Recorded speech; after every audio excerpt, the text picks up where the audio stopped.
ఖాతాలో రాసుకో బాబాయ్, నేను నెక్స్ట్ మంత్ ఇచ్చేస్తాను అని చెప్పాడు కృష్ణ. అతని దగ్గర అస్సలు డబ్బులు లేని సమయంలో బాబాయ్ దగ్గర ఫుడ్ తినడం కృష్ణకు అలవాటు.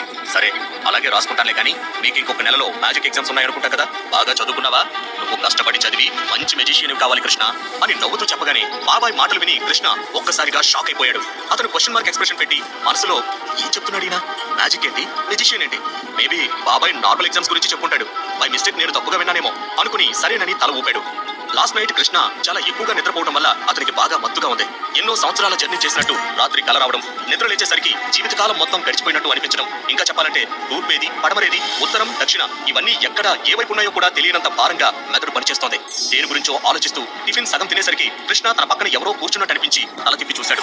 సిగరెట్ స్మెల్ సగం బట్టతలతో ఉన్న వ్యక్తి కృష్ణ టిఫిన్ తింటున్నావా అని నవ్వుతూ కృష్ణను పలకరించాడు. అతన్ని చూడగానే గుడ్ మార్నింగ్ సార్ అని కృష్ణ బదులుగా గ్రీట్ చేశాడు. ఆ బట్టతలతో ఉన్న వ్యక్తి పేరు మల్లికార్జున్. అతను స్కూల్ ది స్ట్రేంజ్ సూపరింటెండెంట్. పక్క చిక్కిన శరీరానికి ఏమాత్రం సరిపోని